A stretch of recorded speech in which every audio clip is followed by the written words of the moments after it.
Hi hello ನಮಸ್ತೆ ಸ್ನೇಹಿತರೆ, ಸರ್ಕಾರಿ ಅಧಿಕಾರಿಗಳು ಅಂದರೆ ಸರ್ಕಾರದ ಕೆಲಸ ಆದೇಶವನ್ನು ಸರಿಯಾಗಿ ಪಾಲಿಸಬೇಕು.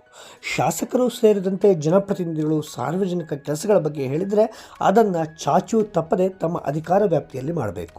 ಆದರೆ ಸರ್ಕಾರಿ ಕೆಲಸ ಬಿಟ್ಟು ಶಾಸಕರ ಮನೆಯ ಕಾರ್ಯಕ್ರಮದ ಗುತ್ತಿಗೆ ತೆಗೆದುಕೊಂಡವರಂತೆ ವರ್ತಿಸಿದರೆ ಹೇಗೆ? ತಾವು ಏನು ಬೇಕಾದರೂ ಮಾಡಲಿ, ತಮ್ಮ ಸಿಬ್ಬಂದಿಗೂ ಕೂಡ ತಾಕೀತು ಮಾಡೋದು ಅಧಿಕಾರ ದುರುಪಯೋಗ ಅಲ್ವೇ?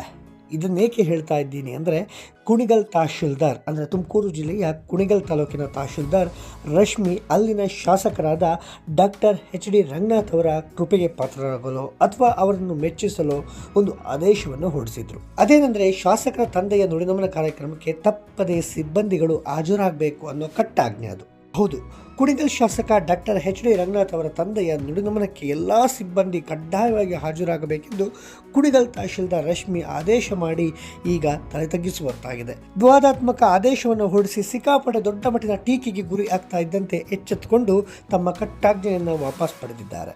ಮಾನ್ಯ ಶಾಸಕರು ಕುಣಿಗಲ್ ವಿಧಾನಸಭಾ ಕ್ಷೇತ್ರರವರ ತಂದೆಯವರು ಮರಣ ಹೊಂದಿರುವ ಬಾಬ್ತು ದಿನಾಂಕ 14ರಂದು ಕುತ್ರಿದುರ್ಗ ಹೋಬಳಿ ಅಲಕೆರೆ ಗ್ರಾಮದಲ್ಲಿ ನುಡಿನಮನ ಕಾರ್ಯಕ್ರಮವನ್ನು ಮಾನ್ಯ ಶಾಸಕರು ಹಮ್ಮಿಕೊಂಡಿದ್ದು, ಸದರಿ ಕಾರ್ಯಕ್ರಮಕ್ಕೆ ಎಲ್ಲ ಸಿಬ್ಬಂದಿ ವರ್ಗದವರು ಕಡ್ಡಾಯವಾಗಿ ಹಾಜರಾಗಲು ತಿಳಿಯಪಡಿಸಿದೆ ಅಂತ ತಹಶೀಲ್ದಾರ್ ರಶ್ಮಿ ತಾಲೂಕು ಕಚೇರಿಯ ಎಲ್ಲ ಸಿಬ್ಬಂದಿ ವರ್ಗಕ್ಕೆ ಕಟ್ಟಾಜ್ಞೆಯನ್ನು ಹೊರಡಿಸಿ ಒಂದು ಆದೇಶವನ್ನು ಹೊರಡಿಸಿದರು.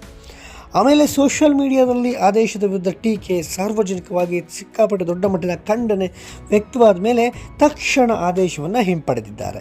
ಈ ಬಗ್ಗೆ ಪ್ರತಿಕ್ರಿಯಿಸಿರುವಂಥ ಅವರು, ಶಾಸಕ ಡಾಕ್ಟರ್ ಎಚ್.ಡಿ. ರಂಗನಾಥ್ ಅವರ ತಂದೆ ದೊಡ್ಡಯ್ಯ ಅವರ ಭಾವಪೂರ್ಣ ಶ್ರದ್ಧಾಂಜಲಿ ಕಾರ್ಯಕ್ರಮಕ್ಕೆ ಡಿ.ಸಿ.ಎಂ ಮತ್ತು ಕಂದಾಯ ಸಚಿವರು ಬರುತ್ತಿರೋ ಹಿನ್ನೆಲೆಯಲ್ಲಿ ಶಿಷ್ಟಾಚಾರದ ಆದೇಶ ಮಾಡಿದ್ದೆ. ಆದರೆ ಇದು ಖಾಸಗಿ ಕಾರ್ಯಕ್ರಮ ಆಗಿದ್ದರಿಂದ ತಪ್ಪಾಗಿ ಆದೇಶ ಮಾಡಿದ್ದಾಗಿ ಗೊತ್ತಾಗಿ ವಾಪಸ್ ಪಡೆದಿದ್ದೇನೆ ಅಂತ ಅವರು ಸ್ಪಷ್ಟಪಡಿಸಿದ್ದಾರೆ. ಈ ಬಗ್ಗೆ ನಿಮ್ಮ ಅಭಿಪ್ರಾಯ ಏನು? ಕಮೆಂಟ್ ಮಾಡಿ.